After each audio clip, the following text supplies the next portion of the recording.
নমস্কার প্রিয় বন্ধুরা, কেমন আছো সবাই? তোমাদের জন্য আমি আরেকটি রেসিপি নিয়ে আজকে আসলাম। চলো কি রেসিপি তোমাদের দেখাবো, দেখিয়ে দিচ্ছি। প্রচণ্ড গরম পড়েছে আর এই গরমে আজকে আমি রান্না করব একটি লাউর তরকারি। সবাই তো আলু খাও, আলুর দম খাও, আজকে আমি রান্না করব লাউর দম। কম মশলা দিয়ে রান্না করব। লাউটা আমি এভাবে ডুম ডুম করে কেটে রেখেছি, ধুয়ে ধুয়ে কেটে রেখেছি। আর এটা রান্না করতে লাগবে এখানে রসুন বাটা, আদা বাটা, জিরা বাটা আর পেঁয়াজ কুচি। চলো রান্নাটা বসিয়ে দিচ্ছি। প্যানে আমি 2 টেবিল চামচ সয়াবিন তেল দিয়ে দিয়েছি। তেলটা গরম হয়ে গেছে, দিয়ে দিচ্ছি একটা তেজপাতা, শুকনো লঙ্কা আর একটা এলাচ। একটু ভেজে নেব। দিয়ে দিচ্ছি গোটা জিরে।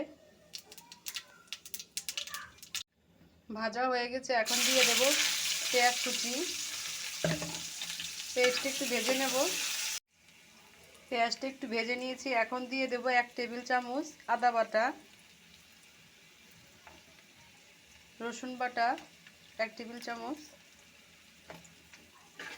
ভালো করে এটা আমি তেলে পেঁয়াজের সাথে মিশিয়ে ভেজে নেব যতক্ষণ পর্যন্ত এই রসুন এর কাঁচা গন্ধটা না থাকে, ততক্ষণ পর্যন্ত আমি এটা ভেজে নেব।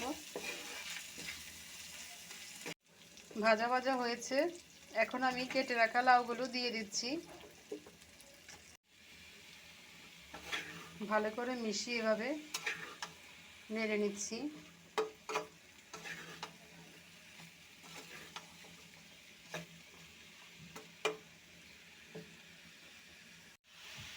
দিয়ে দিচ্ছি পরিমাণ মতো লবণ। আবারও ভালো করে মিশিয়ে নেড়ে নেব।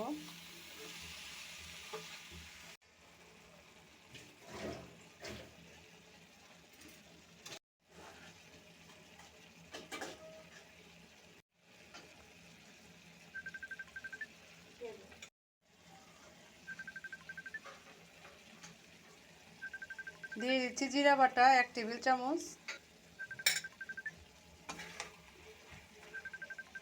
দেখো লাউ থেকে এমনিতেই জল উঠে, আর জল উঠেও গেছে।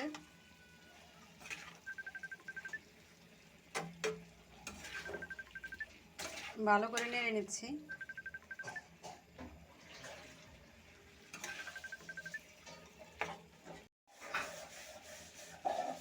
দিয়ে দিচ্ছি হলুদের গুঁড়ো 1/2 চামচ, মরিচের গুঁড়ো 1/2 চামচ।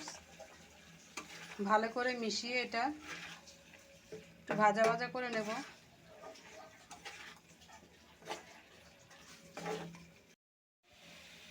একটু ভাজা ভাজা করে নিয়েছি। এখানে 1 কাপ পরিমাণ আমি জল দিয়ে দিলাম।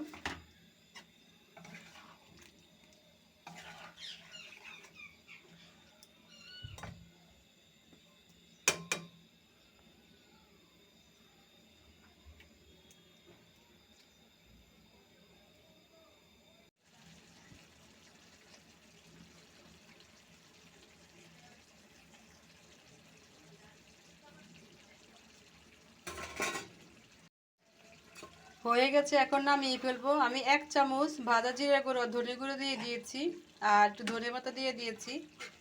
নামিয়ে নেব এখন।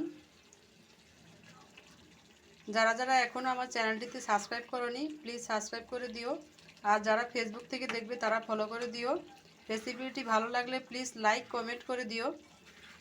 ভালো থাকো সবাই, সুস্থ থাকো সবাই। সামনে আরেকটি রেসিপি নিয়ে আসব।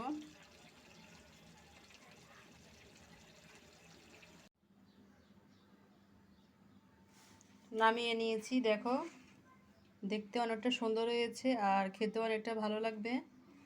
ধন্যবাদ সবাইকে।